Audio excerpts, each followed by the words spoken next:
Students, पिछले दिनों हमने प्रश्नावली 3.4 के समस्याओं का समाधान किया था और आज हम प्रश्नावली 3.5 के बारे में बताने जा रहे हैं।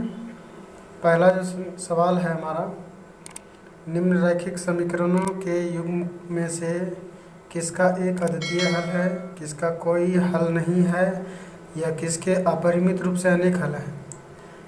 अद्वितीय हल की स्थिति में उसे वज्र गुणन विधि से ज्ञात कीजिए। तो अभी जो परीक्षा की दृष्टि से झारखंड बोर्ड में इसे सेलेक्टेड किया गया है, तो जो ज़रूरी है बस उसी के बारे में मैं अभी बताने जा रहा हूँ। पहला सवाल है 3x - 3y - 3 = 0, 3x - 9y - 2 = 0। तो चलिए हम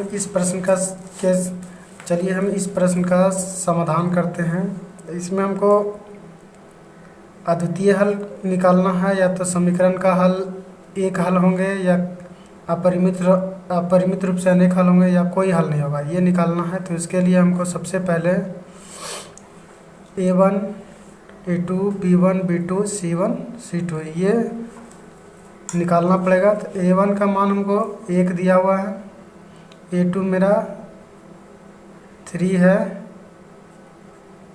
b1 जो है -3 है और b2 का मान -9 है।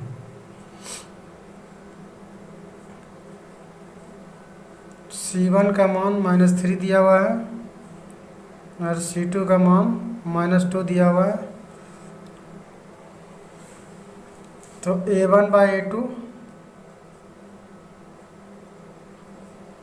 a1 का मान 1 है, a2 का मान 3, b1/b2, b1 का मान -3 और b2 का मान -9 है। माइनस माइनस कैंसिल हो जाएगा, 3 × 1 = 3, 3 × 3 = 9, 1/3 और c1/c2 जो हमको मिलता है -3/-2, माइनस से माइनस कैंसिल था 3/2।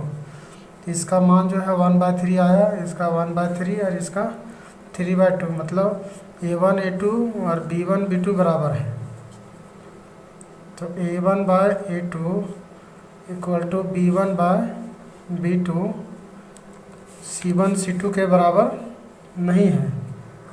तो लिखेंगे c1 c2, मतलब a1/a2 = b1/b2 not equal to c1/c2। जब इस कंडीशन में आएगा तो उसका लिखेंगे समीकरण का कोई हल नहीं होगा। हम लिख सकते हैं इसका कि समीकरण का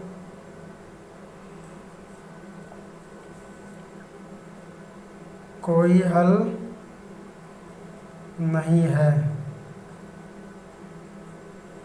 इस प्रकार हमने इसका समाधान कर लिया। चलिए अब हम दूसरे प्रश्न की ओर चलते हैं। हमारा जो समीकरण है, दिया गया समीकरण,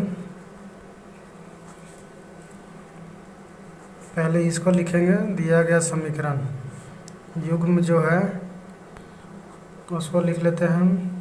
2x + y + 5 को इधर लाएंगे तो -5 = 0, 3x + 2y + 8 का ट्रांसपोज करेंगे तो -8 = 0।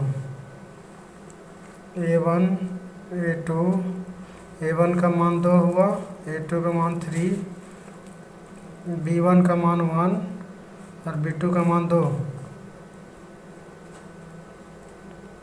c1 -5 और c2 का मान -8 हुआ।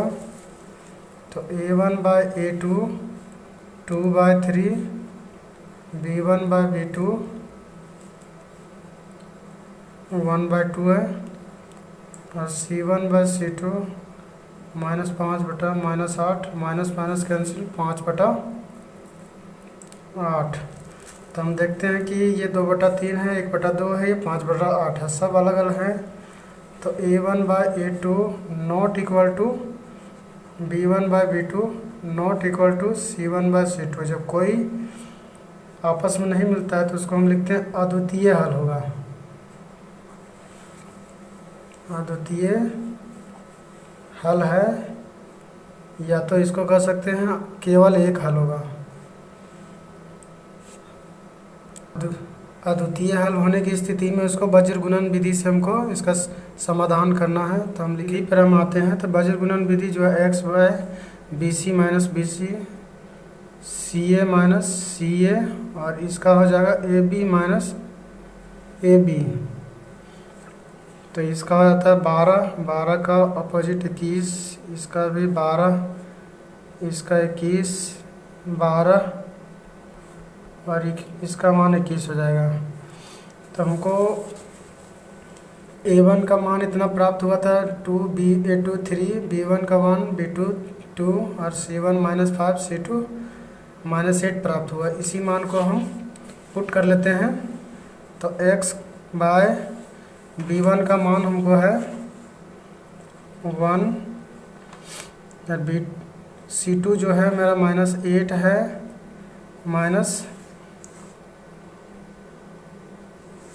b2 2 है, c1 मेरा -5 है, y bye c2 c1 a2। तो c1 का मान हमको -5 मिल रहा है, a2 का मान 3 है, माइनस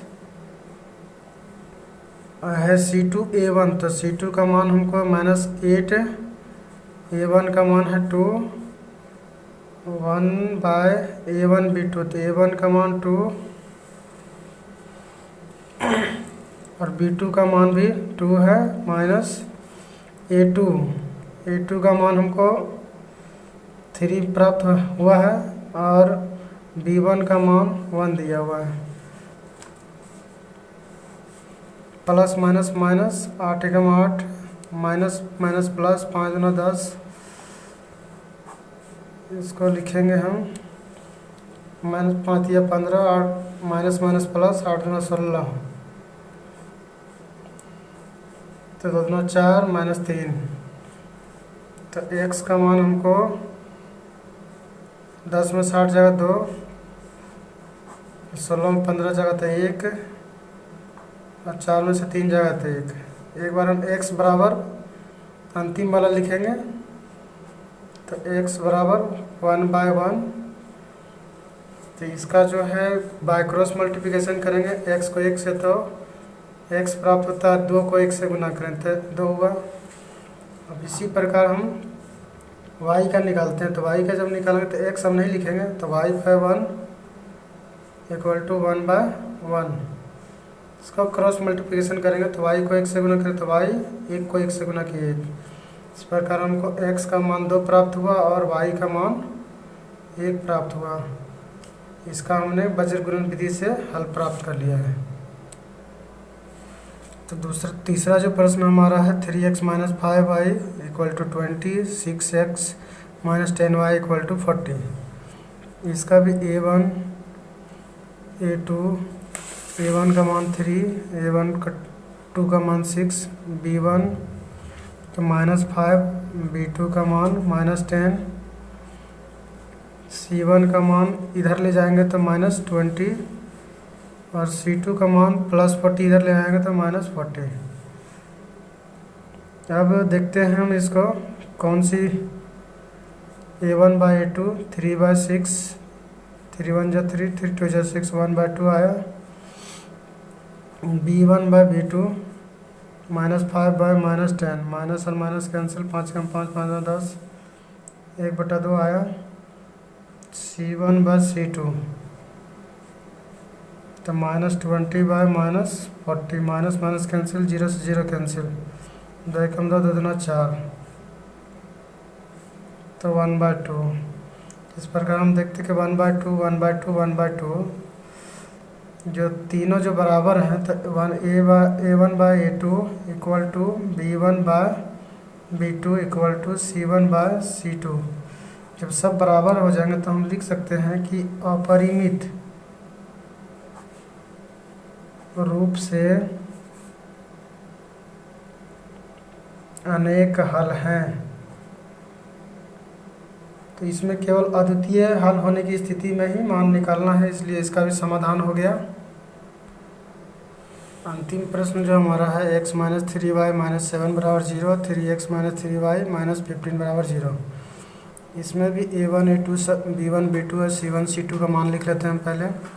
तो a1 का मान 1, a2 का मान 3, b1 b2, b1 का मान -3 और b2 का मान भी -3, c1 -7 और c2 का मान -15। तो हम लिखते हैं a1 by a2 1/3, b1 by b2 -3 -3 minus minus cancel, 3 1 जा 3, 1 प्राप्त हुआ। हम लिखते हैं c1 बाय c2, तो -7 बाय -15, माइनस और माइनस कैंसिल, 7/15।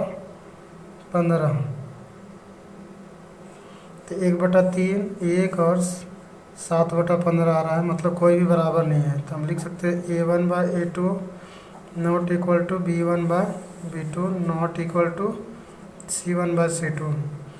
तो इस स्थिति में लिखेंगे अद्वितीय हल है या केवल एक हल होगा।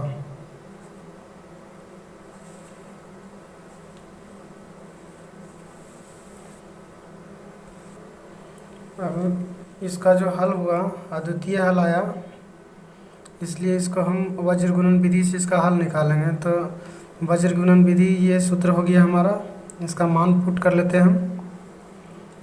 b1 का मान हमको आया है -3, c2 का मान आया है b1 c2 का मान -15 आया है, -b2 का मान आया है -3 और c1 का मान आया है -7। तो ये जो मान आया था हमको a1 a2 b1 a1 a2 b1 b2 c1 c2, तो ये मान हमने लिख लिया था। a1 बराबर 1, b1 a2 बराबर 3, b1 जो है -3 है, b2 है -3, c1 -7 और c2 मेरा -15, यही उतार लिया था हमने। इसी को हम पुट करते हैं वज्र गुणन विधि में। तो c1 का जो मान हमको -7 है, a2 का मान 3 दिया हुआ है, c2 का मान -15 और a1 का मान 1 दिया हुआ है। a1 1 है और b2 का मान -3, a2 3 है और b1 का मान -3 है। तो minus minus plus 15 3 45, minus minus plus, plus को माइनस से गुना करें -7 21, तो माइनस प्लस माइनस 7 21 माइनस में आएगा और plus plus minus minus plus हो जाएगा, 15 एकम 15, तब -3 माइनस और माइनस प्लस 3 3 9। इस प्रकार x का मान जो है 5 में से 1 गया 4, 4 में से 2 गया 2, 21 में से 15 जगह 6 और 9 में से 3 जगह तो 6। x बराबर एक बार हम ये डायरेक्ट मान लिखेंगे, x 24 1/6 और एक बार y बाय हम लास्ट वाला मान लिखेंगे, एक बार इसको इसके साथ और एक बार इसको इसके साथ। तो 1/6, 6 कम 6, 6 चौके 24। x को x से बाय क्रॉस मल्टीप्लिकेशन करेंगे तो x को x से गुना करेंगे x गुना 1 या 4 गुना 1, 6 से 6 कट जाएगा डायरेक्ट। तो y को 1 से गुना करेंगे y या 1 को 1 से गुना करेंगे 1, तो x बराबर हमको 4 प्राप्त होता है और y बराबर 1 प्राप्त हो रहा है। इस प्रकार हमने इसका समाधान कर लिया। जो अगला प्रश्न हमारा है, जो इस बार बोर्ड के लिए इम्पोर्टेंट है, जिसको पढ़ने के लिए इस सिलेबस में रखा गया है, वो है तीसरा प्रश्न। कि निम्न रैखिक समीकरणों के युग्म को प्रतिस्थापन एवं वज्र गुणन विधियों से हल कीजिए। किस विधि को आप अधिक उपयुक्त मानते हैं? तो सवाल है हमारा x + 5y = 9, 3x + 2y = 4। चलिए हम इस प्रश्न को पहले प्रतिस्थापन विधि से हल करते हैं।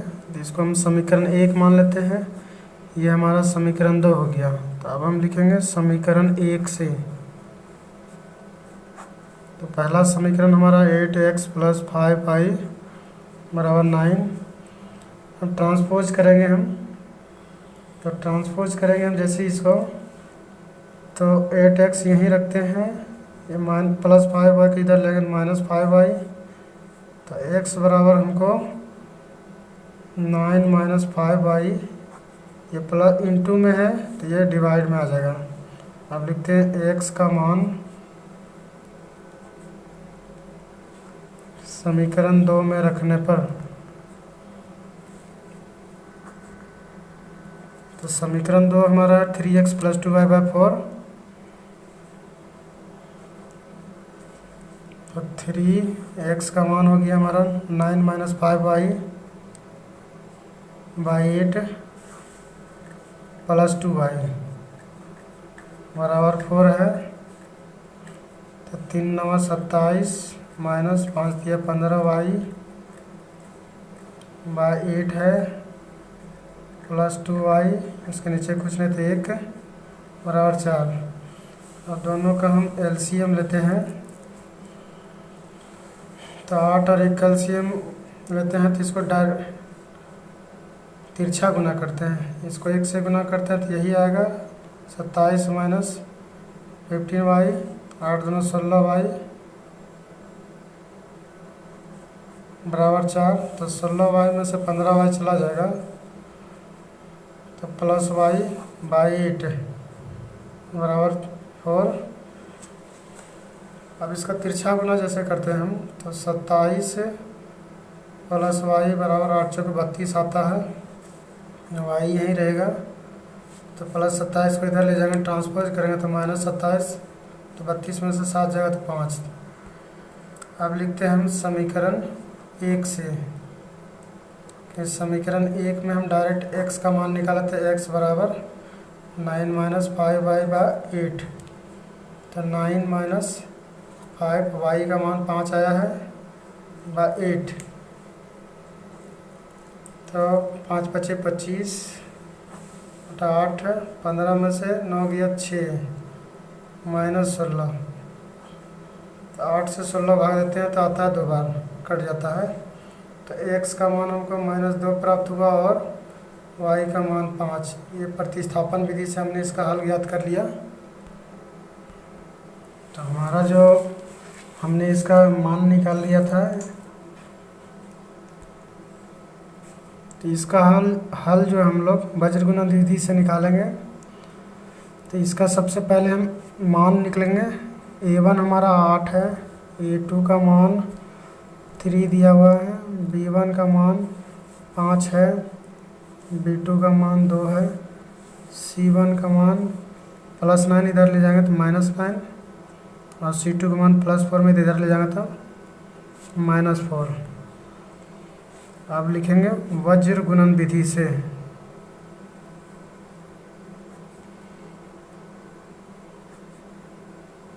तो वज्र गुणन विधि जो है हमारा x/BC - BC, y का मान जो होगा CA - CA, और 1 जो होगा AB - AB, 12 21 12 21 12 21। अब इसका मान पुट करते हैं हम। तो b1 का मान हमारा है 5 और c2 का मान है -4, b2 का मान 2 दिया हुआ है, और c1 का मान हमको -9 आया है। c1 -9 है और a2 का मान 3 है, c2 का मान -4 आया है और A1 का मान 8 है। A1 B2, A1 का मान 8 है और B2 का मान 2। A2 B1, A2 का मान 3 और B1 का मान 5 है। इसको गुना करते हैं हम, 5 चौके प्लस माइनस माइनस, 5 चौके 20, माइनस माइनस प्लस, 9 दूना 18, प्लस माइनस माइनस, 9 तिया 27, माइनस और माइनस प्लस, 8 चौके 32, 8 दूना 16, माइनस 15। तो x का मान जो हमारा आया 20, -20 में से 18 गया तो -2। तो y का मान जो है 12 में से 7 गया था 5, मतलब y का मान 5 आता है और इसका मान 1 आ रहा है।